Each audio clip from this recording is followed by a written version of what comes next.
ఆంధ్రప్రదేశ్ తెలంగాణ రెండు విడిపోయినప్పటికీ రెండు రాష్ట్రాల ప్రజలు అందరూ కలిసే ఉంటారు. ఇక ఆంధ్రప్రదేశ్లో వర్షం వస్తే తెలంగాణలో చలి పెట్టినట్లు తెలంగాణలో ఎన్నికలు జరిగితే ఆంధ్రప్రదేశ్ రాజకీయాల్లో భయం పట్టుకుందట. మరి తెలంగాణ ఎన్నికలకు ఆంధ్రప్రదేశ్ నాయకులకు మధ్య ఉన్న సంబంధం ఏంటి? తెలంగాణలో ఎన్నికలు జరిగితే ఏపీ నాయకులు ఎందుకు వణుకుపోతున్నారు? ఏపీపై తెలంగాణ ఎన్నికల ప్రభావం ఉంటుందా? ఇక్కడి ఫలితాలు అక్కడ ప్రభావం చూపుతాయా?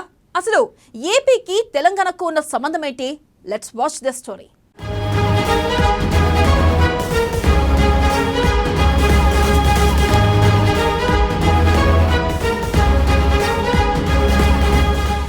ఏపీ ఎన్నికలపై తెలంగాణ ఫలితాల ప్రభావం. రెండు రాష్ట్రాల రాజకీయాలపై అందరిలో ఉత్కంఠ. తెలంగాణలో ఫలితాలపై జోరుగా బెట్టింగులు. ఏపీలో 2 సార్లు మారిన అధికారం. తెలంగాణలో 2 సార్లు బీఆర్ఎస్ ప్రభుత్వం. ఏపీలో కుల రాజకీయాలు ఉంటాయనేదే వినికిడి. ఎన్నికల బరిలోకి కలిసొస్తున్న బాబు పవన్. సింగిల్ గానే బరిలోకి సీఎం జగన్. సంక్షేమమే గెలిపిస్తుందన్న ధీమాలో జగన్.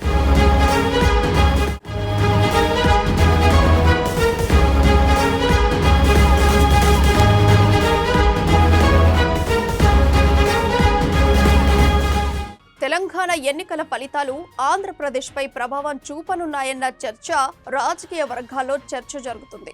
తెలంగాణలో ఏ పార్టీ గెలిస్తే ఏపీలో ఎవరికి లాభం? అక్కడ ఎవరు అధికారంలోకి వస్తే ఏపీలో ఏ పార్టీకి సానుకూలత వస్తుందన్నది ప్రతి చోట చర్చ జరుగుతూనే ఉంది. ఉమ్మడి ఆంధ్రప్రదేశ్గా ఉండి విడిపోయి 10 ఏళ్లు కావస్తున్న 2 రాష్ట్రాల మధ్య గెలుపోటములను అంచనా వేయటం 2 రాష్ట్రాల్లో అలవాటు.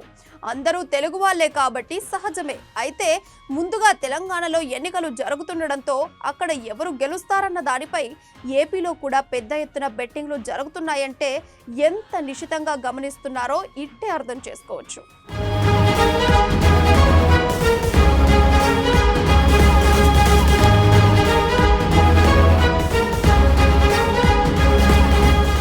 అయితే తెలంగాణ ఆంధ్రప్రదేశ్ పరిస్థితులు వేరువేరు. రాజకీయంగా సామాజికంగా భిన్నమైన పరిస్థితులు ఉంటాయి. తెలంగాణలో లేనిది ఏపీలో ఉన్నది కులం. ఏపీలో కుల ప్రభావం ఎక్కువ, తెలంగాణలో అది తక్కువగా కనిపిస్తుంది. 2014లో తెలంగాణలో బీఆర్ఎస్ విజయం సాధిస్తే అదే సంవత్సరం జరిగిన ఎన్నికల్లో ఆంధ్రప్రదేశ్లో టీడీపీ అధికారంలోకి వచ్చింది. 2018లో బీఆర్ఎస్ రెండోసారి గెలిస్తే ఏపీలో మాత్రం వైసీపీ అఖండ విజయాన్ని నమోదు చేసుకుంది.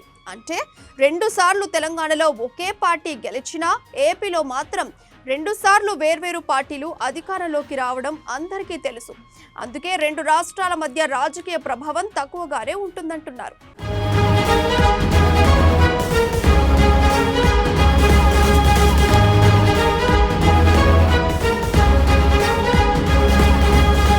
తెలంగాణలో సీమాంధ్ర ఓటర్లు ఎక్కువ. అక్కడ వారు ప్రభావం చూపుతారు. కానీ ఏపీలో అలా కాదు. ఇక్కడ వేర్వేరు కారణాలు విజయాలకు దోహదం చేస్తాయి. తెలంగాణలో 2 సార్లు కేసీఆర్ అధికారంలోకి రాగా ఏపీలో మాత్రం మార్పు కోరుకున్నారనేది గత ఎన్నికల ఫలితాలను బట్టి తెలుస్తుంది. అంటే ఏపీ రాజకీయం వేరు, తెలంగాణ పాలిటిక్స్ ను వేరువేరుగానే చూడాలి. ఇక సంక్షేమ పథకాలు కొనసాగించినా ఒకవేళ బీఆర్ఎస్ ప్రభుత్వం ఓడిపోతే ఇక్కడ ఓడిస్తారని చెప్పలేం. అలాగని అధికార పార్టీకి వెన్నుదన్నుగా నిలుస్తారని అనుకోలేం. ఎందుకంటే వేర్వేరు మనస్తత్వాలు, 2 ముఖ్యమంత్రులు సంక్షేమం పైనే ఎక్కువ దృష్టి పెట్టడంతో ఈ అంశం పైనే ఎక్కువగా చర్చ జరుగుతుంది.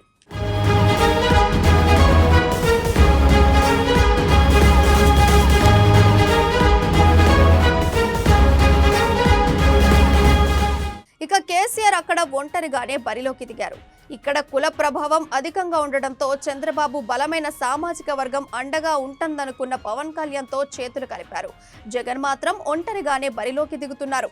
తెలంగాణలో కాంగ్రెస్ బలంగా ఉంటే ఏపీలో మాత్రం బలహీనంగా ఉంది. తెలంగాణలో బీజేపీ ఒకంత స్ట్రాంగ్ గా కనిపిస్తుంటే ఏపీలో అసలు జాడే లేదు.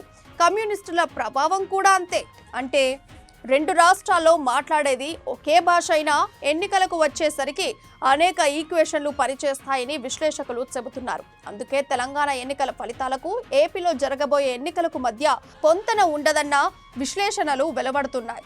కాకుంటే తెలంగాణలో కాంగ్రెస్ గెలవాలని టీడీపీ అభిమానులు కోరుకుంటుంటే జగన్ సైన్యం మాత్రం మళ్ళీ కేసీఆర్ అధికారంలోకి రావాలనుకుంటుంది.